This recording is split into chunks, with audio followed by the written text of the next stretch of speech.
Welcome to the 8th edition of World Intellectual Property Forum.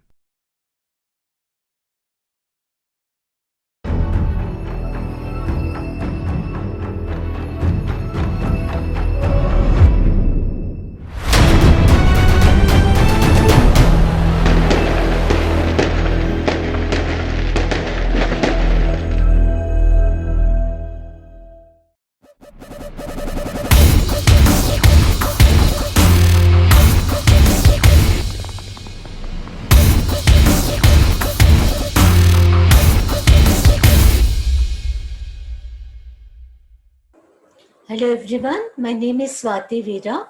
I am Senior In-House Patent Counsel at Indoco Remedies Limited. Today, I am going to share with you strategies for protecting non-patentable inventions that pertain to pharma sector. We are primarily going to refer to the non-patentable inventions under the Indian Patent Act. I prepared a small presentation for reference wherein I have highlighted the strategies. I am sharing with you the presentation now. It's very important to know that the patents play a very important role in pharmaceutical industry, as the industry heavily relies on patents for meeting certain objectives. The most important one being blocking competition from commercially exploiting the inventions by competitors. This is the period during which the maximum revenue is generated by the patentee. Second one is building protective patent wall around the invention. Third one is for using a patent as a marketing tool for the invention. This is typically used by small pharma companies wherein they label their product as patented or patent pending. This provides them edge over other competitors and also convey the importance of the product to consumers. Patents in pharma industry are considered equivalent to pharma companies' product portfolio. And you will find that roughly 80% of the overall revenue of pharmaceutical companies is contributed by patents.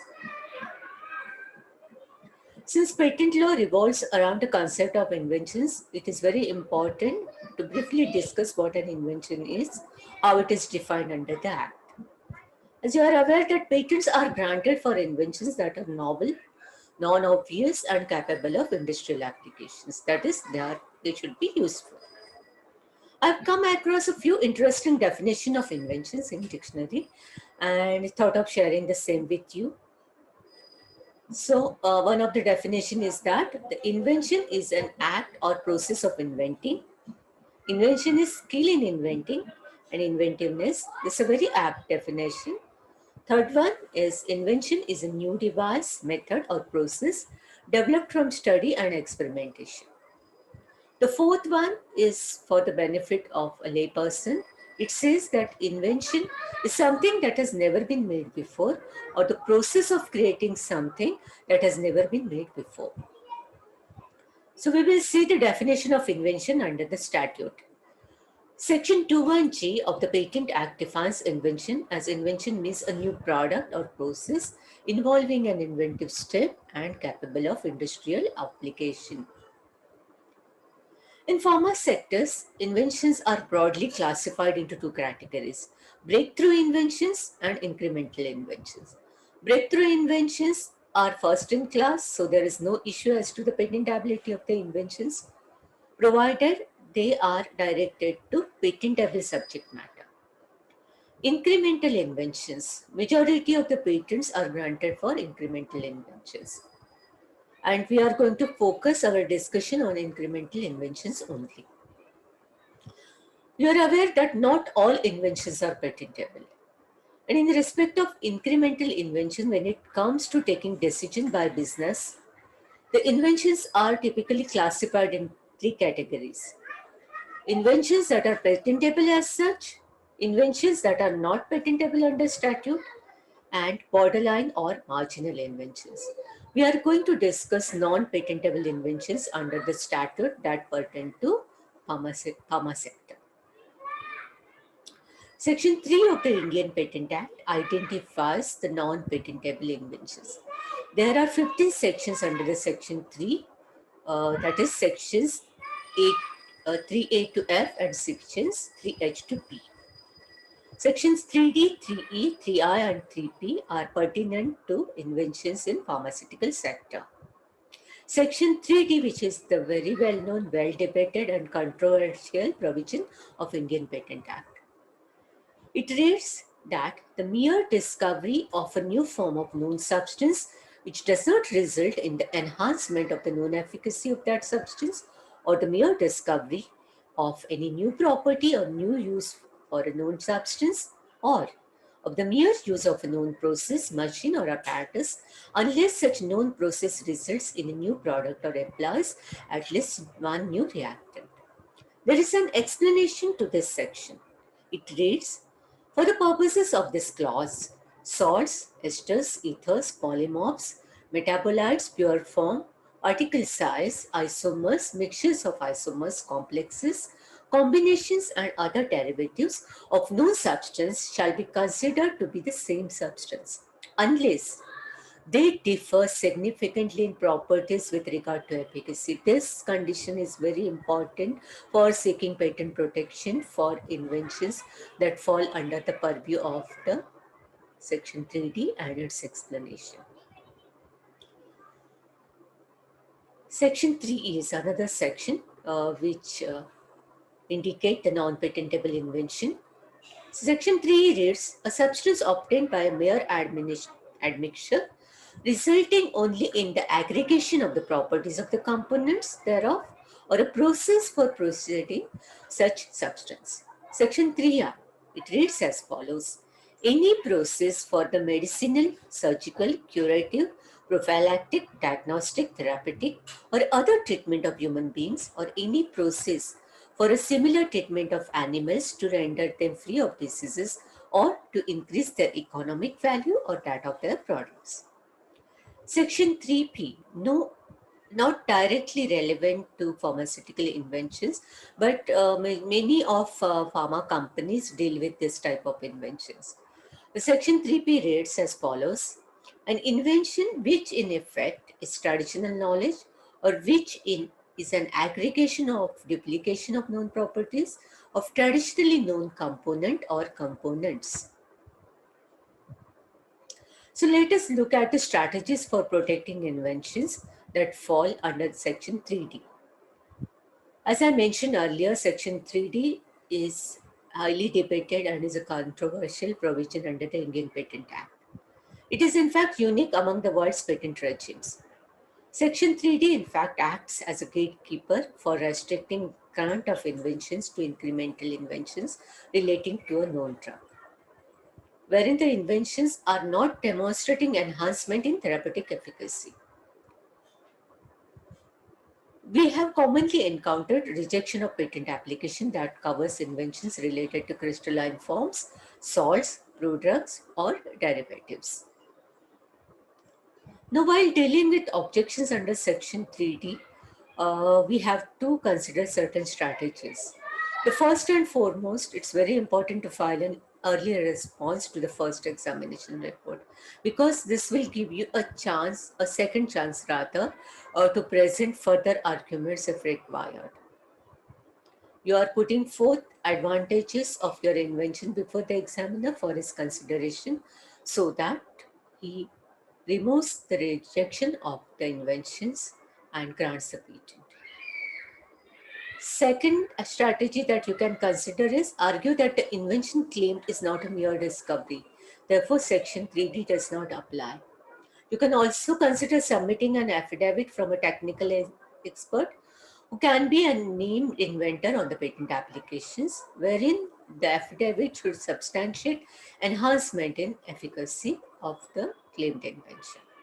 You can also consider amending claims. For example, if your claim as filed relates to a crystalline polymorphic form of compound X, which is characterized by XRPD pattern, you can amend the claim form to a process claim by rewriting the claim as a process for the manufacture of the crystalline form of compound X by comprising of certain process steps.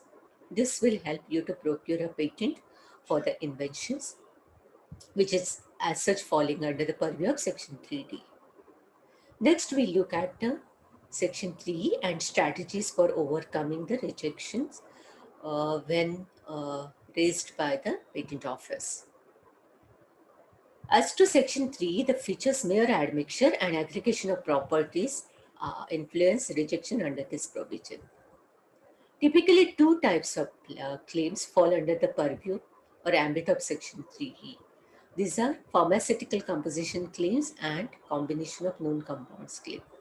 So while dealing with Section 3E rejections, you have to consider strategies that pertain to pharmaceutical compositions and separately to combination of known compounds. So when you encounter rejection of a claim directed to pharmaceutical composition, comprising say an API, which is designated as compound X, and pharmaceutically acceptable excipients, you can avoid such rejection or overcome it by incorporating the limitation of amount of compound X as well as the limitation of amount of one or more pharmaceutically acceptable excipients. You can demonstrate or you have to demonstrate that the desired advantage of the claimed pharma composition is achieved by using the specified amount of the components. Otherwise, you are not achieving the advantage. This may persuade the examiner to grant patent to the invention. Further, rejection of a claim directed to pharmaceutical combination comprising an API, say compound X, with another API, say compound Y, can be overcome by demonstrating synergistic effect when these two known compounds are combined, and the demonstration has to be done by generating supporting data. This has to be incorporated either in the specification at the time of filing or for supporting the synergistic effect, you have to submit the data to the patent office during the prosecution of the patent application.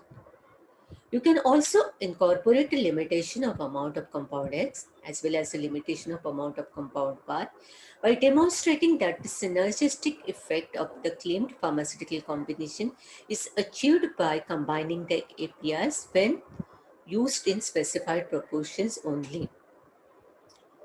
There is another strategy that you can use is that you can demonstrate that the known APIs, when used in combination, lessen side effects of one of the APIs by the other API. This may impact your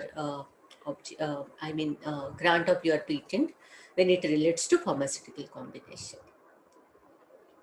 The third category is the inventions which are all under the Section 3R. Claims directed to method of treatment are regarded as non-patentable inventions under Section 3R. The reason as why method of treatment claims are not regarded as patentable inventions is provided in the draft manual of patent practice and procedure, third edition, which was published in 2008.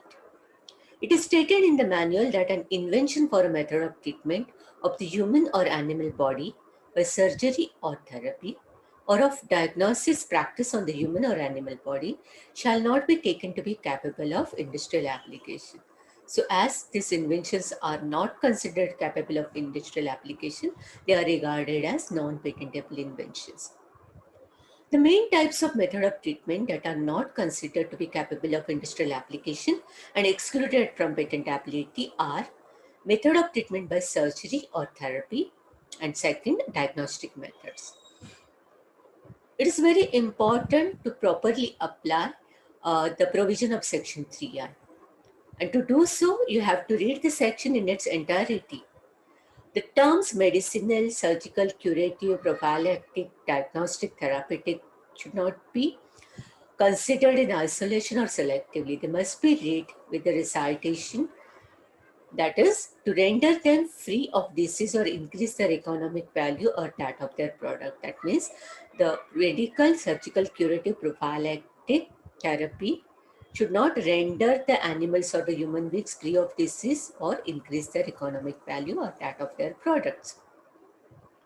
Thus, from the reading of Section 3I, it is clear that there is an absolute exclusion of inventions related to method of treatment from patentability.